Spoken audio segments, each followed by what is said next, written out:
Yes. You want more?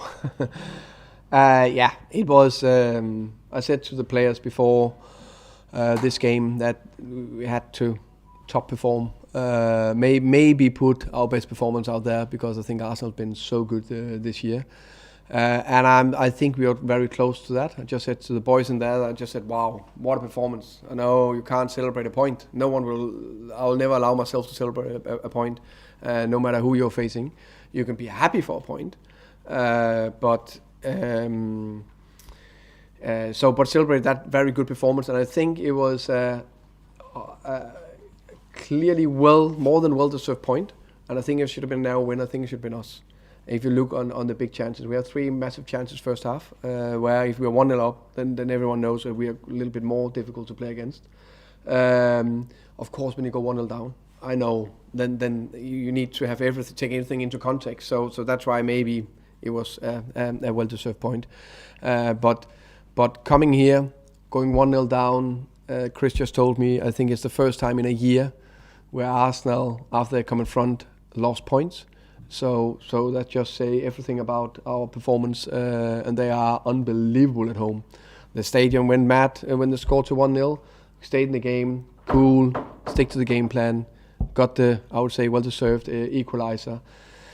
Yeah, that's very impressive against an Arsenal team that I think is very, very good. And they of course they're top of the league. They're favourites to win the title, and I think they will. Mikel said that your goal was offside. Yeah. It should have been disallowed.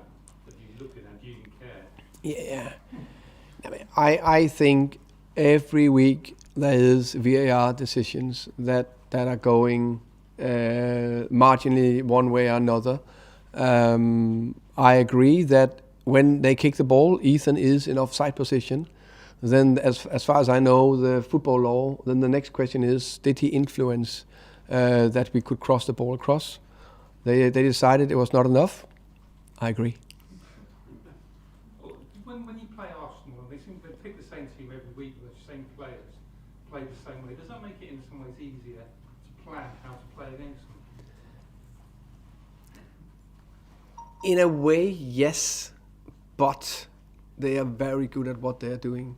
So it's about to eliminate their threats. So, of course, clearly Martinelli and Saka, we're very aware of doubling up on them. So I think actually, is it Saka who put the ball under for the assist? Yeah.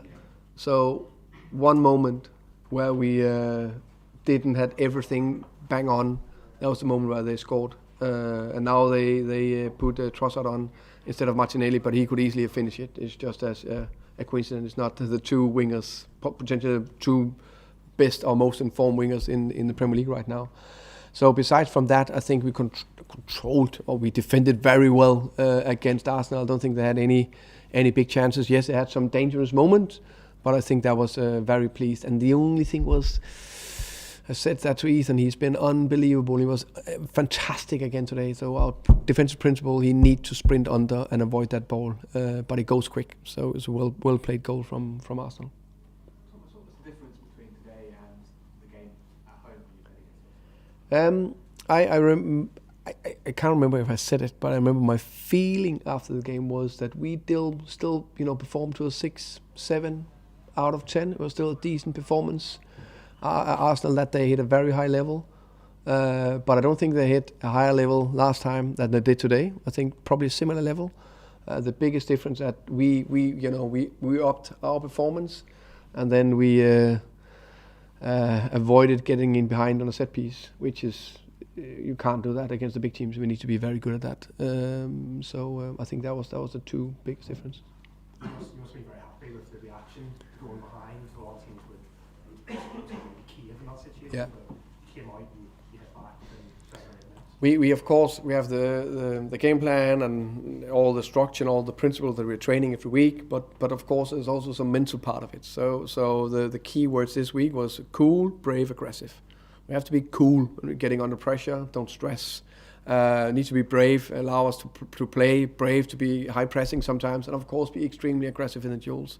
And I think it's actually words for every team because we're pretty basic, but you need to do it. And the coolness was key. I think the coolness after getting 1-0 down, staying in the game, doing the right things is key. How Hi Thomas. 10 games unbeaten in the league now. That's a quarter of the season. What's kind of the secret behind it? Has that kind of sunk in that you've just got a point away at the league leaders and it's now 10 games unbeaten? Yeah, we have this secret sauce at the training ground that we give to the players every lunch. No, I wish it was that. That would be a good story. It's insane in many ways. Insane that it's possible for us with the second lowest budget to be unbeaten and all 10 games well-deserved wins or draws. It's not like we are crawling over the line and blocking with the head, the feet, everything, and then we have one shot and win. That's maybe even more impressive. It's in that way. I think we built a strong culture over the not only the years in Premier League and in Championship as well, with a lot of the same players that are developing and adding layers. I think that's part of it. I remember the game in September afterwards, you were kind of raving about Saliba and saying that he's really impressive and he'll be the future of France's defence. Felt like Ivan had a fantastic game against him today, so I just wondered from your perspective, what was your kind of view of Ivan's performance? I think Ivan was very good. You guys know I'm a big fan of Ivan. Fantastic player and person. I think he played a below average game last week against Southampton. He knows that himself, so we've been speaking about that.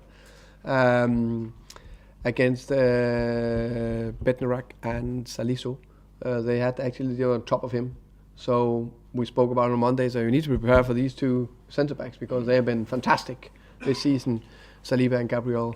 So he was definitely, he's always on it, but there was an extra edge to him today, and he deserved a lot of praise.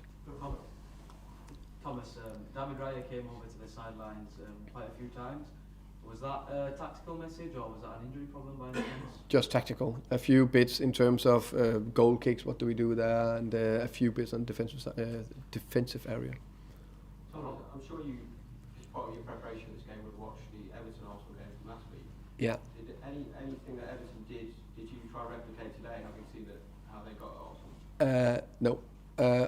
What I did was I watched our last two games against Arsenal. So the game 1 year ago, the game in September, because that's us and our game plan, and we've been quite good at that.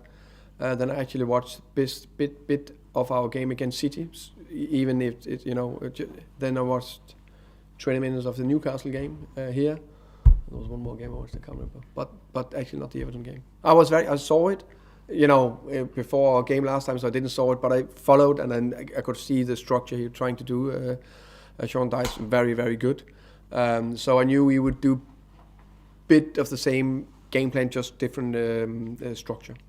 Thomas, could you tell us about the goal celebration or the message that was?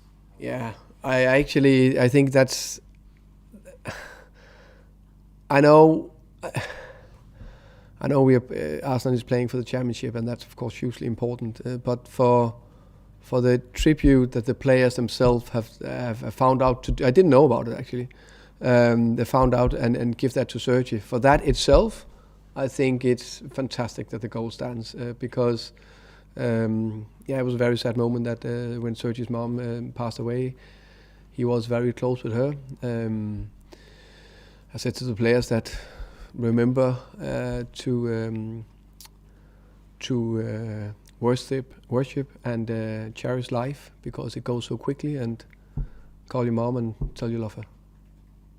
What's the ambition now, Thomas, for the rest of the season? I mean, you're not far off the European places. Is that an achievable target? We want to end as high as possible. We said that before the season. And we, that laser focus on the next game is so important.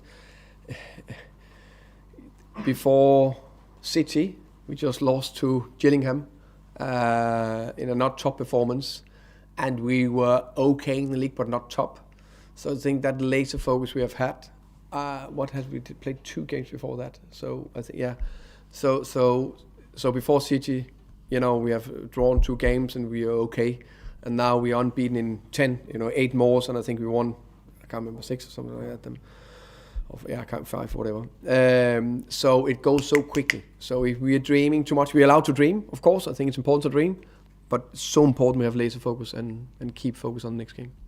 Thomas, there were a couple of times, especially in the first half, where it looked like Ivan was shouting at a few players to kind of make runs. Is that just his drive and determination to make sure that the team win coming through in those moments? Big drive, big determination, no doubt about that. What do you think about Ajer today? I think he played a good game.